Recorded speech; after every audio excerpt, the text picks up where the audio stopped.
जैन साथियों, रोजगार with Pinkesh YouTube channel में आपका स्वागत है। देखिए, आज फिर हम हाजिर हैं एक नया प्रैक्टिस सेट लेकर के। जैसा कि आप सभी साथियों को पता है कि लगातार हमारे यूट्यूब चैनल पर आपको सर्विलांस वर्कर के प्रैक्टिस सेट देखने को मिल रहे हैं।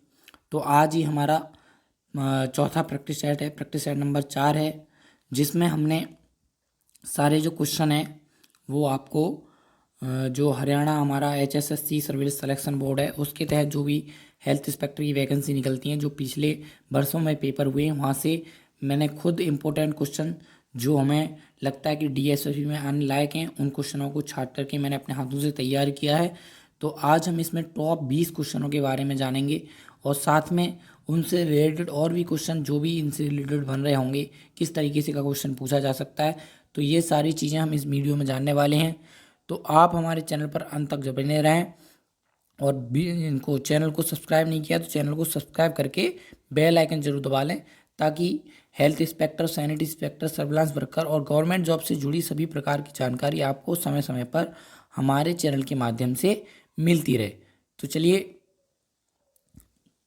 सभी साथियों से अनुरोध है, क्लास से जुड़ जाएं सभी और हमारी क्लास में अंत तक बने रहें, ताकि सभी क्वेश्चनों को अच्छे से जान पाएं। ठीक है, तो देखिए, जैसा कि आप स्क्रीन पर देख पा रहे हैं, पहला क्वेश्चन है हमारा, भारत में ग्रामीण क्षेत्र में स्वास्थ्य का प्रमुख केंद्र है।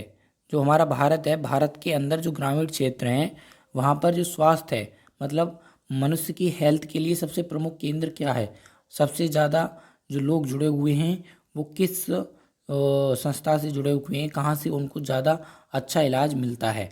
तो देखिए, ग्रामीण क्षेत्रों में जो स्वास्थ्य का प्रमुख केंद्र है वो है आपका क्वेश्चन नंबर, ये सही हो जाएगा इसका पहले का B, option number B, PSC, primary health centre.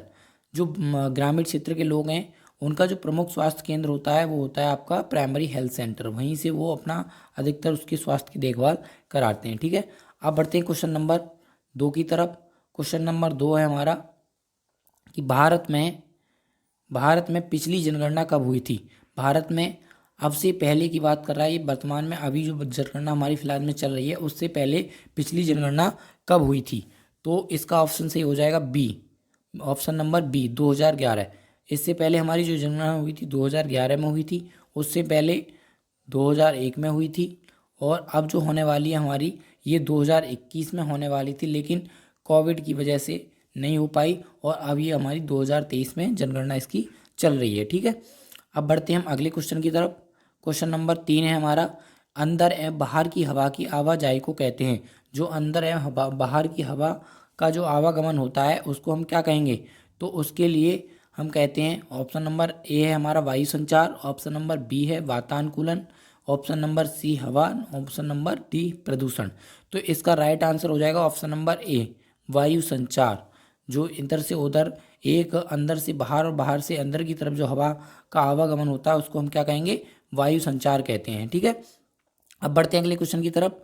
Question number 4 है आपका, प्लेग किस जीवाणु से फैलता है। जो प्लेग बीमारी है वो किस जीवाणु के कारण फैलती है, कौन सा जीवाणु प्लेग बीमारी फैलने में मदद करता है। ठीक है, तो इसका ऑप्शन राइट हो जाएगा आपका बी, ऑप्शन नंबर बी, बायपेस्टिस। बायपेस्टिस नाम का जो जीवाणु है उसके द्वारा हमारी जो बीमारी है प्लेग वो फैलती है। ठीक है, अब बात कर लेते हैं क्वेश्चन नंबर 5 के बारे में। क्वेश्चन नंबर 5, जो बीमारी विश्व स्तर पर फैलती है उसे क्या कहा जाता है। देखिए, बहुत बड़े स्तर पर जो बीमारी फैलती हैं उनको किस नाम से जाना जाता है। तो 4 नाम दिए हुए हैं यहाँ पे, नंबर 1 स्थानिक, नंबर बी महामारी, नंबर सी प्रकोप, नंबर डी विदेशी। तो इसका राइट आंसर हो जाएगा, देखिए आपका राइट आंसर क्या हो जाएगा, महामारी। जो विश्व स्तर पर हमारी बीमारियां फैलती हैं बड़े स्तर पर, उनको महामारी के नाम से जाना जाता है। जैसे कि कोविड महामारी थी एक, जो हमारे विश्व में बहुत बड़े लेवल पर फैली थी, इसलिए इसको महामारी का नाम दिया गया। ठीक है, अब बढ़ते हैं क्वेश्चन नंबर 6 की तरफ। क्वेश्चन नंबर 6, क्वेश्चन कि एक स्वस्थ मनुष्य एक वर्ष में कितनी बार रक्तदान कर सकता है। हमारा जो शरीर होता है, अगर स्वस्थ शरीर है मनुष्य का, तो वो एक साल में कितनी बार जो ब्लड डोनेशन होता है उसको कर सकता है। ठीक है, तो इसका ऑप्शन हो जाएगा हमारा राइट सी ऑप्शन, 3 से 4 बार। स्वस्थ मनुष्य एक वर्ष में 3 से 4 बार रक्तदान कर सकता है। ठीक है, अब बढ़ते हैं हम क्वेश्चन नंबर 7 की ओर। क्वेश्चन नंबर 7 है हमारा कि चिकुनगुनिया के फैलने का कारण है। जो चिकुनगुनिया बीमारी है वो किस के द्वारा फैलती है? तो ये फैलती है आपकी Andes aegypti Andes aegypti virus होता है उसके द्वारा चिकुनगुनिया बीमारी फैलती है। ठीक है, इसका नाम है एंडीज एजिप्टाई। ठीक है, अब बढ़ते हैं हम अगले क्वेश्चन की तरफ। क्वेश्चन नंबर हमारा 8, मलेरिया किस मच्छर से फैलता है? जो हमारी मलेरिया बीमारी है, जैसा कि आप सभी शादी जानते हैं कि इस समय मलेरिया और डेंगू बहुत ज़्यादा प्रकोप मात्रा में फैल रहा है, तो उसका फैलने का कारण क्या होता है? मलेरिया किसके द्वारा फैलता है? तो मलेरिया हमारा फैलता है, ऑप्शन नंबर 20 का राइट आंसर हो जाएगा, मादा एनाफिलीज मच्छर के द्वारा। जो मच्छर देखिए दो प्रकार के होते हैं, एक मादा और नर। तो जो मादा मच्छर होता है एनाफिलीज, उसके द्वारा ये मलेरिया बीमारी फैलती है। ठीक है, अब है क्वेश्चन नंबर 9, बहुत मोस्ट इंपोर्टेंट क्वेश्चन है कि रेबीज रोग किसके काटने से होता है? जो रेबीज रोग है वो किसके काटने से हो सकता है? तो इसमें ऑप्शन में देखेंगे हम कौन कौन से ऑप्शन दिए हुए हैं। नंबर 1 दिया है सांप, नंबर 2 कुत्ता, नंबर सी है आपका चूहा, नंबर डी है आपका कीड़े। तो इसके हिसाब से जो ऑप्शन हमारा सही होगा वो हो जाएगा बी ऑप्शन। बी ऑप्शन हमारा राइट आंसर हो जाएगा कुत्ता। और कुत्ते के साथ साथ जो हमारी बिल्ली होती है, बिल्ली के काटने से भी क्या होता है? रेबीज रोग फैलता है। ठीक है, अब बढ़ते हैं हम क्वेश्चन नंबर 10 की ओर। 10वां क्वेश्चन हमारा क्या कह रहा है? 10 क्वेश्चन कह रहा है हमारा हाथ धोने की प्रक्रिया का घटक है। जो हाथ धोने की प्रक्रिया है उसमें कौन कौन से घटक शामिल होते हैं? तो नंबर 1 है आपका साबुन, नंबर बी पानी, नंबर सी घर्षण और नंबर डी है एस, ये सभी। तो इसका ऑप्शन आपका ये डी हो जाएगा, ये सभी ऑप्शन। ठीक है, हम जब हाथ धोते हैं तो हाथ धोने के लिए हमें साबुन की भी आवश्यकता होती है, पानी की भी आवश्यकता होती है और घर्षण की। हमें हाथ धोने के लिए, अच्छे से हाथ धोने के लिए घर्षण आपस में करना चाहिए। ठीक है, तो क्वेश्चन नंबर 10 हमारे कंप्लीट हो चुके हैं। अब बढ़ते हैं क्वेश्चन नंबर 11 की तरफ। क्वेश्चन नंबर 11 हमारा कह रहा है कि बताइए कारखाना अधिनियम कब लागू हुआ था? ये बहुत मोस्ट इंपोर्टेंट क्वेश्चन है, अधिकतर एग्जामों में पूछा जाता है, बहुत सारे एग्जाम में अब तक पूछा गया है। ऐसा नहीं है कि ये क्वेश्चन मैंने हाथ से लिखे हैं, इसका मतलब आप समझ रहे हो ऐसे ही है। ये सभी क्वेश्चन आपको हरियाणा सर्विस सिलेक्शन बोर्ड के द्वारा सैनिट इंस्पेक्टर परीक्षा में पूछे हुए क्वेश्चन है आज जो लेकर के आया हूँ। रोजाना आपको किसी न किसी परीक्षा में पूछे हुए क्वेश्चन ही मिलेंगे कि किस तरीके से ये मिलने वाले हैं। ठीक है, तो क्वेश्चन नंबर 11 क्या था हमारा? कारखाना अधिनियम कब लागू हुआ? तो इसका आंसर हो जाएगा बी 1948। कारखाना अधिनियम जो आया था हमारा वो 1948 में आया था। ठीक है, अब बढ़ते हैं क्वेश्चन नंबर 12 की तरफ। क्वेश्चन नंबर 12 कह रहा है कि डॉट्स थेरेपी से किस रोग का उपचार किया जाता है? जो DOTC डॉट्स थेरेपी होती है उसके द्वारा हम कौन से रोग का उपचार करते हैं, कौन से रोग को सही करने के लिए उसका प्रयोग करते हैं? तो इसका राइट आंसर हो जाएगा ऑप्शन नंबर बी टीबी, जिसको हम क्षय रोग बोलते हैं। ठीक है, क्षय रोग किसको कहा जाता है? टीबी को। दस्त का, पोलियो का, कुष्ठ रोग, ये अलग अलग हैं। ठीक है, अब बढ़ते हैं हम क्वेश्चन नंबर 13 की तरफ। क्वेश्चन नंबर 13 है हमारा तंबाकू में कौन सा पदार्थ पाया जाता है? जो हमारा तंबाकू होता है उसमें हम कौन से पदार्थ का वो करते हैं, तो कौन सा पदार्थ पाया जाता है? तो ऑप्शन नंबर ए है आपका alcohol, option number B nicotine, option number C caffeine, option number 4 चरस। तो इसका राइट आंसर हो जाएगा आपका बी निकोटीन। तंबाकू में जो पाया जाता है वो निकोटीन पाया जाता है। ठीक है, शराब में अल्कोहल पाया जाता है और कॉफ़ी में आपका, चाय में और कॉफ़ी में आपका कैफीन पाया जाता है। ठीक है, अब बढ़ते हैं हम 14 नंबर की तरफ। क्वेश्चन नंबर 14, पानी को साफ करने के लिए किस रासायनिक तत्व का उपयोग किया जाता है? जब पानी को हम साफ करते हैं तो उसमें कौन सा रासायनिक तत्व मिलाया जाता है जिसके द्वारा पानी हमारा साफ हो जाए? तो इसका राइट आंसर हो जाएगा ऑप्शन बी ब्लीचिंग पाउडर। पानी को साफ करने के लिए हम ब्लीचिंग पाउडर का इस्तेमाल करते हैं। ठीक है, क्वेश्चन नंबर 15, संक्रामक रोगों को रोकने का पहला उपाय है? जो हमारे संक्रामक डिसीज होती हैं, जो एक दूसरे से कनेक्शन में आने से फैलती हैं, उनको रोकने का सबसे इम्पोर्टेंट मुख्य उपाय क्या है? रोकथाम। उनके लिए हमें रोकथाम जरूरी है। ठीक है, एक दूसरे से हमें सावधानी बरतनी चाहिए, दूरी रखनी चाहिए। जैसा कि आप जानते हैं संक्रामक रोग बहुत सारे थे हमारे, जैसे अभी कोविड था, खांसी है और भी बहुत सारे रोग हैं जो संक्रामक रोग की गिनती में आते हैं। ठीक है, अब बढ़ते हैं हम क्वेश्चन नंबर 16 की तरफ। क्वेश्चन नंबर 16 हमारा कह रहा है जल की अस्थायी कठोरता का कारण है। जो जल की अस्थायी कठोरता होती है उसका कारण क्या है, वो किसके कारण होता है?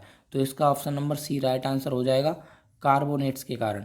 कार्बोनेट्स के कारण जो है जल के अंदर अस्थायी कठोरता बनी होती है। ठीक है, अब बढ़ते हैं क्वेश्चन नंबर 17 की तरफ। क्वेश्चन नंबर 17 क्या कहता है? जीका वायरस सर्वप्रथम पाया गया था? जो जीका वायरस है सर्वप्रथम किस देश में पाया गया?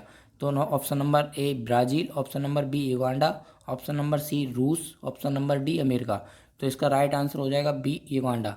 जो जीका वायरस है वो सबसे पहले आपका युगांडा में पाया गया था। युगांडा में उसकी जो है सबसे पहले जांच की गई थी। ठीक है। 18 विश्व स्वास्थ्य दिवस कब मनाया जाता है? मोस्ट इम्पोर्टेंट क्वेश्चन जो कि आपका हर वनडे एग्जाम में अधिकतर पूछा जाता है, विश्व स्वास्थ्य दिवस। तो विश्व स्वास्थ्य दिवस कब मनाया जाता है आपका? तो इसका राइट आंसर हो जाएगा option number A 7 April. WHO के द्वारा, वर्ल्ड हेल्थ ऑर्गेनाइजेशन के द्वारा इसकी स्थापना हुई थी WHO की 7 अप्रैल को। तो उसी दिन के उपलक्ष्य में विश्व स्वास्थ्य दिवस मनाया जाता है। ठीक है। अब बढ़ते हैं क्वेश्चन नंबर 20 की तरफ। धूम्रपान से कौन सा कैंसर होता है? जो हम धूम्रपान करते हैं, सिगरेट बीड़ी वगैरह जो भी पीते हैं, उसके द्वारा कौन सा कैंसर फैलता है? नंबर 1 ऑप्शन है आपका पेट का कैंसर, नंबर बी फेफड़ों का कैंसर, नंबर सी हड्डियों का कैंसर, नंबर डी त्वचा का कैंसर। तो इसका राइट आंसर हो जाएगा ऑप्शन नंबर बी फेफड़ों का कैंसर। जो भी धूम्रपान करते हैं हम, उसके द्वारा हमारे अंदर फेफड़ों का कैंसर फैलता है। ठीक है। अब बढ़ते हैं क्वेश्चन नंबर 20 की तरफ। क्वेश्चन नंबर 20 कह रहा है हमारा विटामिन ए की कमी से कौन सा रोग होता है? ये भी इंपॉर्टेंट क्वेश्चन है। विटामिन ए की कमी से कौन सा रोग होता है? तो ऑप्शन नंबर ए बेरी, ऑप्शन नंबर बी रतौंधी, option number C scurvy, option number D क्या है आपका रिकेटस। तो ऑप्शन नंबर बी के लिए आपको राइट आंसर हो जाएगा ऑप्शन नंबर बी रतौंधी। विटामिन ए की कमी से आपका रतौंधी रोग होता है। ठीक है। तो आज के हमारे जो मॉक टेस्ट के 20 क्वेश्चन थे इंपॉर्टेंट, वो पूरे हो चुके हैं।